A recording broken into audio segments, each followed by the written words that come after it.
not quite there. So in our startup file,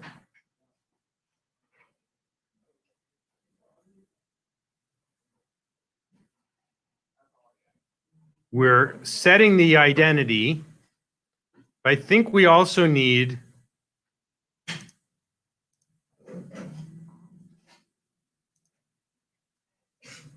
something else. We need to add the role manager. So I think this is missing. So we've added the default identity.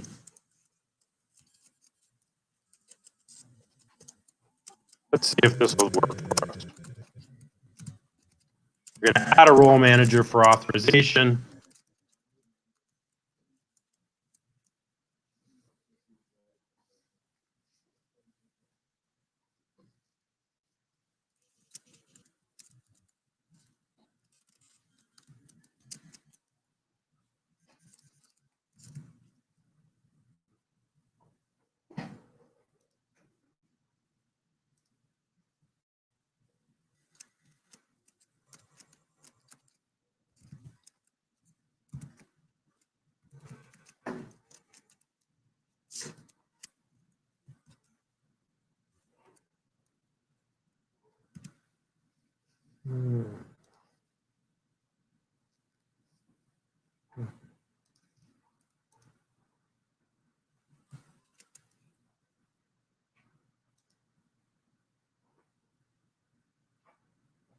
I think we need this first.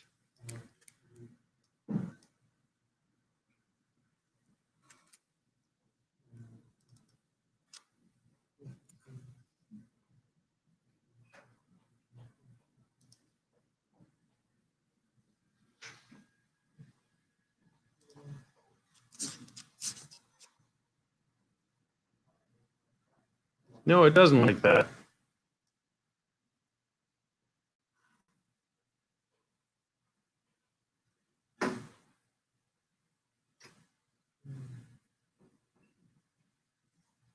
See what's here.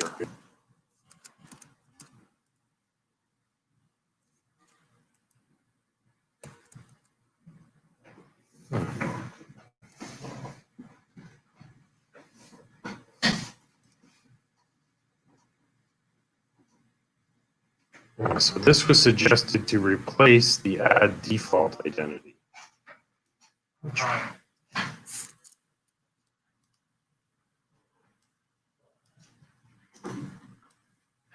Let's see if this works.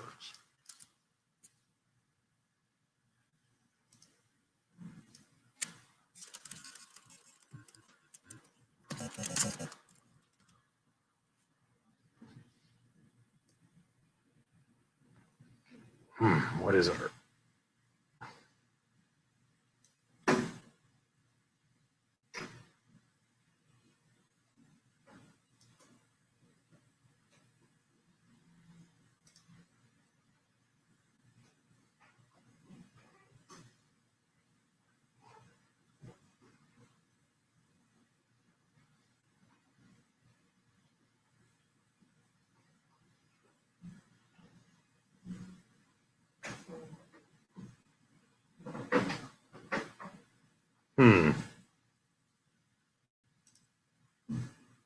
Just going to log out and log back in for a minute.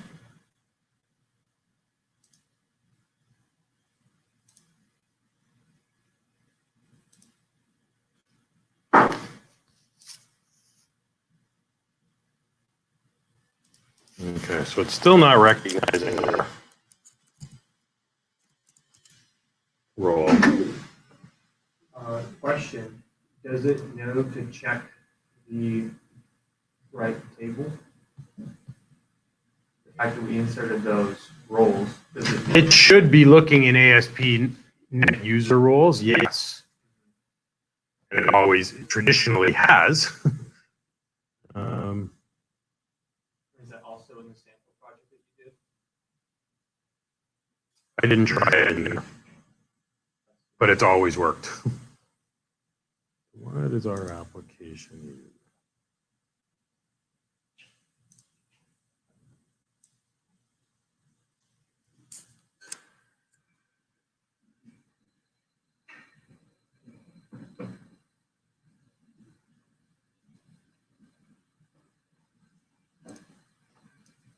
All right, I may have to come back to this one. There is one other thing I want to do with this. So I'll resolve this. I'm going to have to start with a fix for this one next week. The other thing I want to enable is Google Authentication. Okay, so there's a few steps we got to jump through here.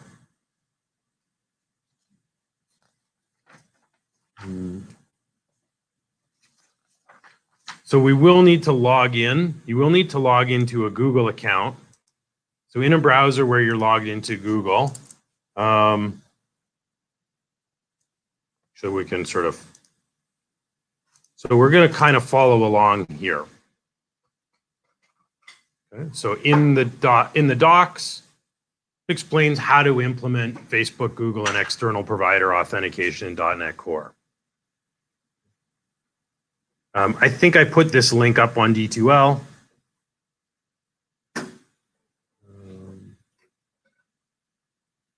Yeah, so here's the link to Social Auth in .NET Core. So it should take you here. So the Google link here, if I click on the Google link, it'll take us over here. So Google changed their APIs. They used to use Google Plus services, which were badly hacked, and Google took offline in March. And they're now using a different method. So the first thing it wants us to do is go to the Google Developer Console. So they've given us a link right here. So again, to get here, if you just click my link on D2L to Social Auth in .NET Core, it'll take you here. And if you click the Google link, it'll give you this page. Or you can just go to developers.google.com.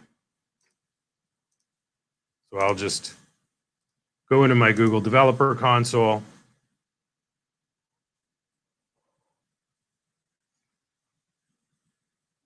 And I'm going to create a new project in the Google Developer Console. So I'm going to create a new project here, which I will call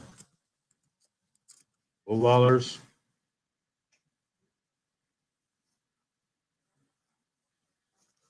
It then wants a product name. So when a user gets a little Google Auth window, this will appear at the top. It'll say, you know, this project wants to access your Google account. So I'll just give it the same name.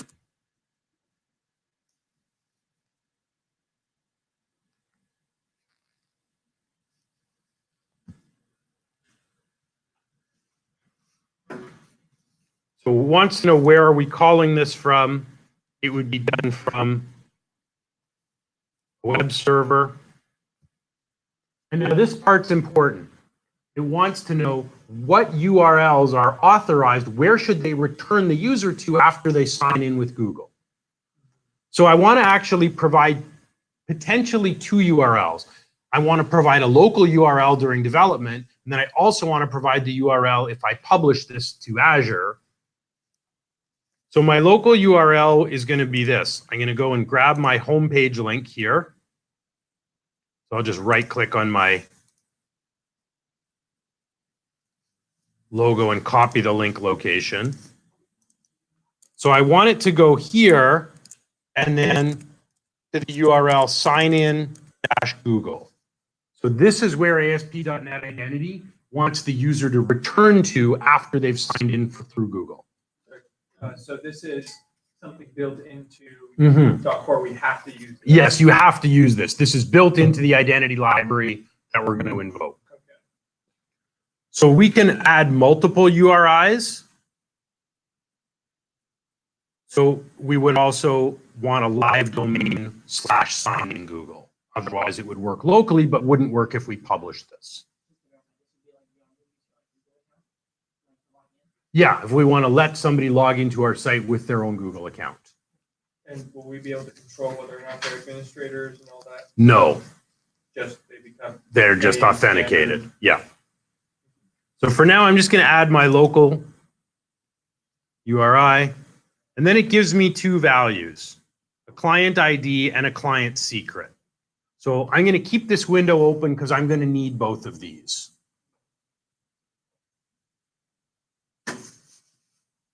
Brady, question?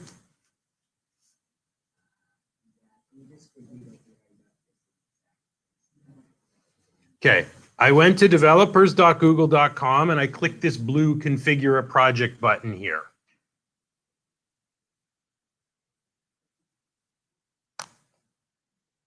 I created a new project and called it Lowballers. And then I also entered Lowballers on the next screen, which says give your app a title for the OAuth consent screen. It then asks, where are you calling this from? So choose web server.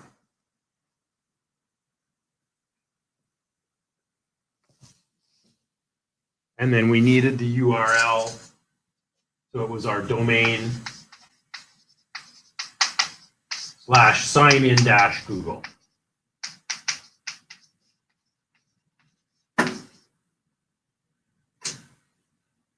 And then it should give you the keys.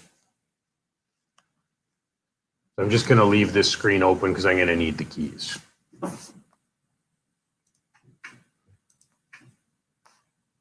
So it tells us in the documentation, we always use the domain /signin-Google. Google also gives us an option, the ability to save these. So I'll maybe just download this. This will probably create it as a JSON file, which it does, a credentials.json.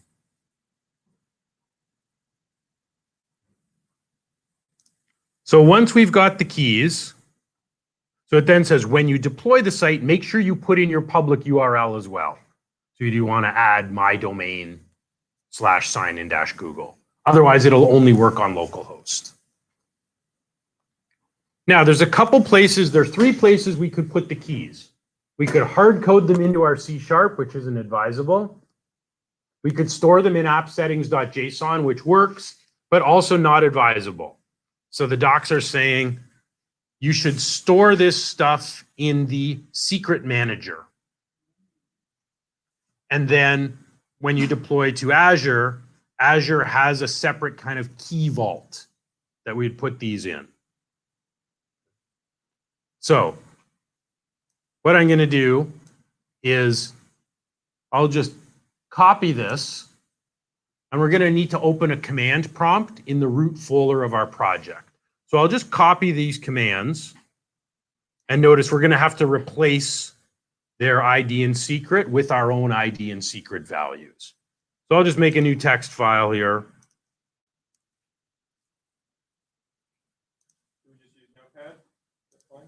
Yeah, so I'll just maybe throw it in here.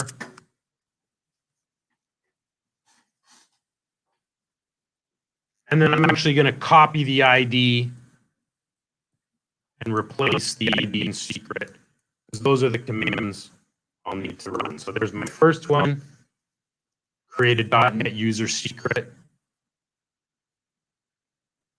called the Google Client ID, and my second one, I'll copy the secret and I'll overwrite.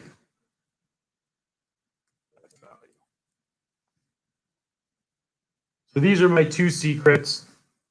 I'm going to need to run these two commands at the command prompt in my project folder. Should I save these in the project perhaps? Well, the idea is we don't want them saved in the project really. So we don't want them anywhere at all in that project, somewhere in Not, a secure location. yeah, ideally, yes. So I'm going to go in Windows to find my project my solution directory, and I'll just copy that path. And I'll open up a command window.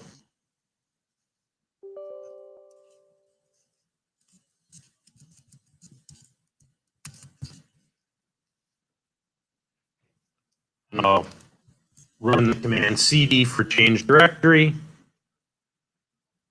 I'll Control V. So this takes me into my lowballers project.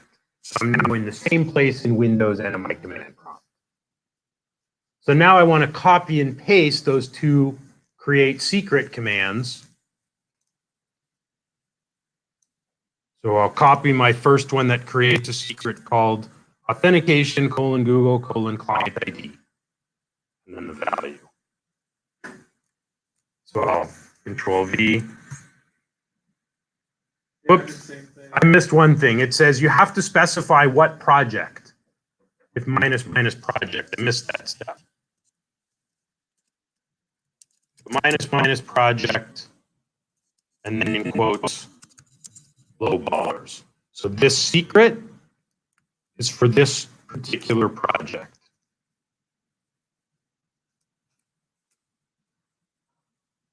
So I'll copy that again.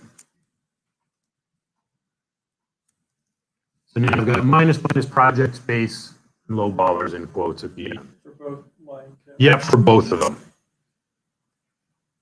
So it says it successfully saved my client ID to the secret store.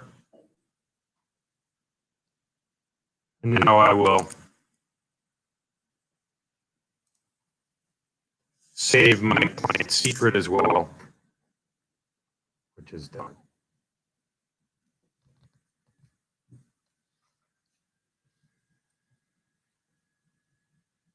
So step one was create the project in the Google console and get the keys. Step two is use the command prompt to save these to the .NET user secret cache.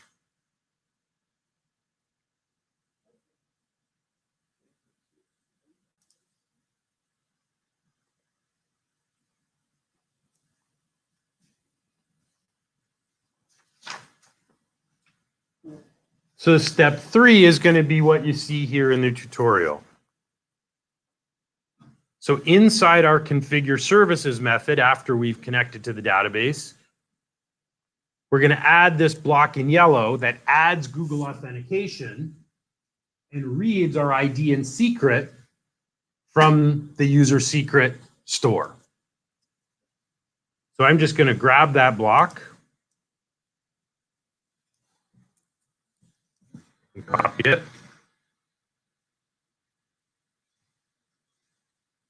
And in my startup, so this is inside a configure services.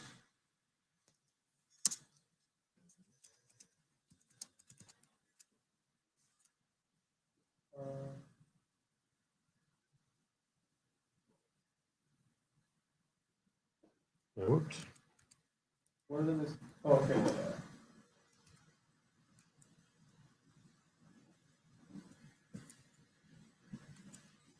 So we're adding Google and pulling the ID and secret from our secret cache. So we'll build, and then it says, okay, try to log in. And we should have an option to sign in with Google. There may be one thing we need to do, we'll see. So I will go back, log out. Maybe I'll log out. Here, you do it in Chrome, where I'm already logged into Google.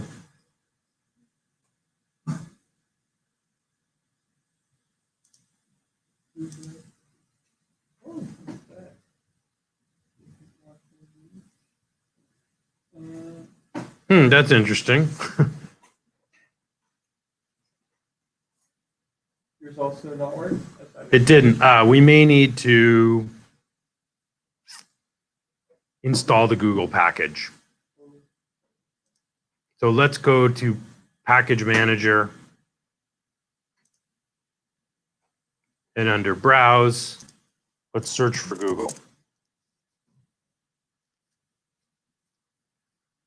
And I think we want this one. Microsoft ASP.core authentication.google. This is version 3, which we probably need an older version because we're not on version 3 of .NET Core. So I'll pick the project, but I'm going to install 2.2 instead. I don't think 3 will install with our. Yeah, it didn't work with other stuff, but you said 2.22 here. Should we not choose 2.20? I think any 2.2 will do. Distribution is fine. So I'm going to try 2.2 and install this. Wasn't sure if we needed to do that or not. We'll see. I mean, our code built, but it doesn't actually work. Let's see once we've installed the package.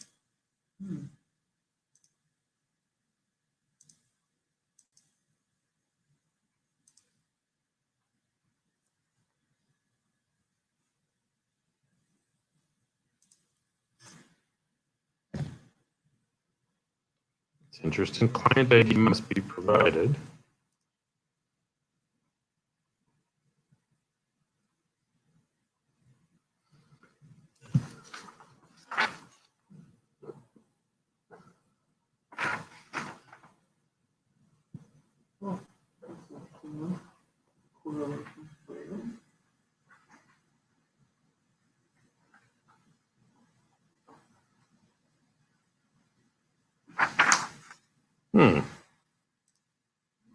Okay, let me just say done here.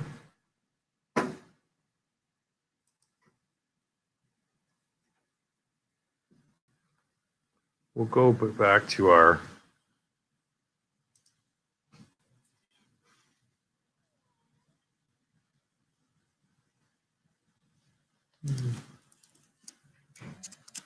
we'll go to the Google Developer Console. See what's go to console.developers.google.com. We can have a look at our project here. Should we follow there as well? Yeah, let's see. So I'm going to select.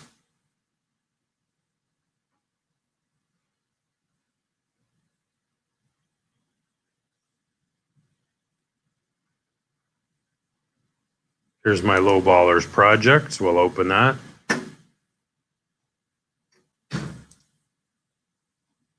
We'll check our credentials. So there's my client ID.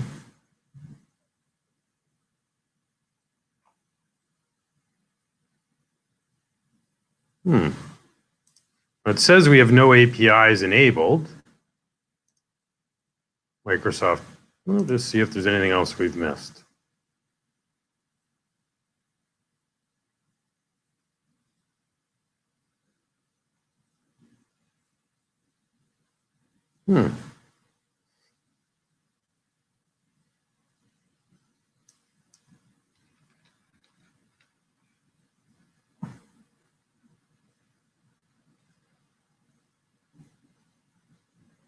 Okay, just to see what happens. It's not ideal, but I'm going to see what happens if I hard code in. It's saying we have no client ID. So it's maybe not reading this properly. So I'm going to take my values. I'm just going to take my keys and hard code it in just to see if it works.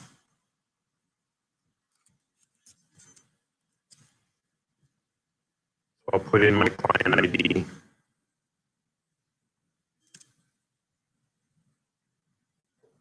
And I'll put in my secret value. We'll just see if we get the same issue. If we don't, we know the issue is something to do with our store, our secret key store.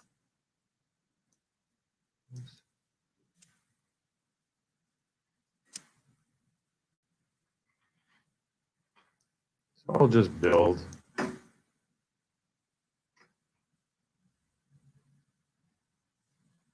Which seems okay.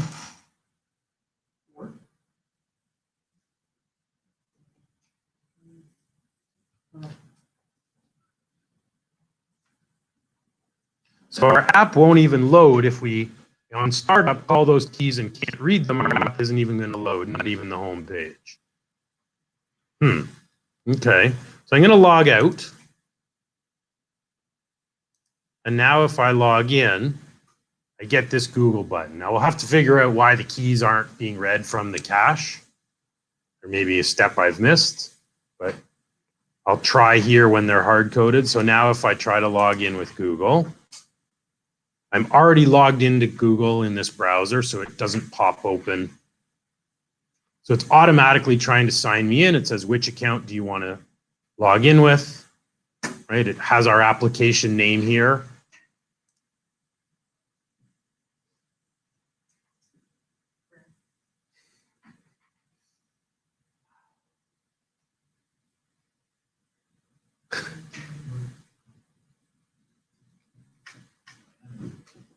This is what we should work in mainframe. Nothing ever goes wrong. It just stays the same. Well, the more complex you make your app, the more easy it is.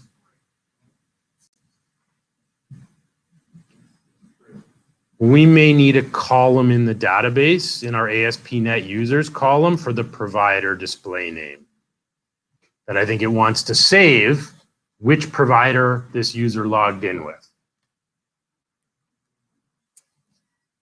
Which would mean I should have put this in my ASP.NET users table. I'll try this. This is our last attempt for the day.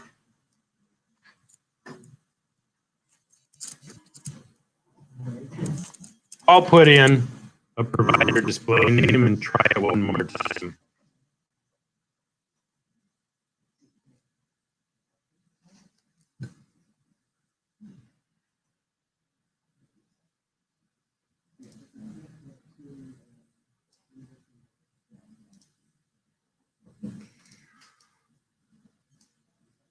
So that's obviously not my fix. Okay, I give up for today. Oh, well. I had a question for you. So when you're working in industry and say your job is to do something like this, are there days where they're just paying you to how to figure something like this out? Many. Okay. many days. Like, or are they expecting you to just always know the answer?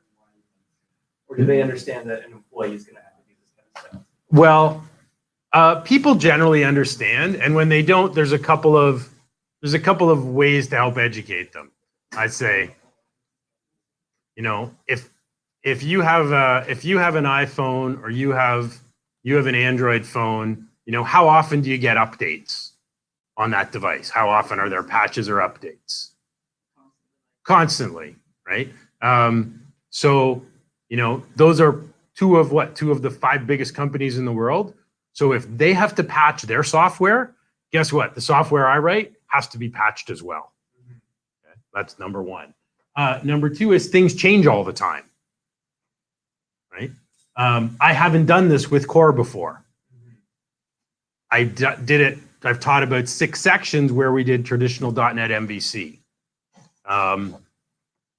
So not that it's an excuse. I should be better prepared, and I apologize that I'm not, that it isn't all running the way it should, because I hate to take up your time trying to fix errors, even though sometimes we can learn from it. That's not really the goal, is to generate errors in class. But things never stay the same for long either, right? So even if we know how to do something, the technology updates, chances are things are different with it. And it's not like we're always notified every time there's a new version of something. So it kind of comes with the territory. Right. So that's sort of the education piece. You know, it's not like teaching math, where math hasn't changed for hundreds of years. Because sometimes when I'm doing stuff on my own, and I run into these kinds of things, I can't tell if it's just because I'm still green or if it's just the way of It's the way of the world. Beast, you know? Okay. The way of the world. Right? And you should be prepared. You should be prepared as things change. That even though, hey, it worked, and then I go back to use a new version, I assume it's going to work the same as the old version, but it doesn't, or doesn't always. Things get changed, right? So things break, and the solution from the previous way of doing things doesn't always work. That's just kind of the nature of the beast. It's good because you don't get bored and you're always learning new things, but it does mean you're constantly going back and learning how to redo things you thought you already knew. So I will kick this around. There's a bunch of things I'm not super happy with how we did them today. So I will redo them all and we'll Polish it. polish up Okay. this steaming object for next week. All right. Thank you for your patience.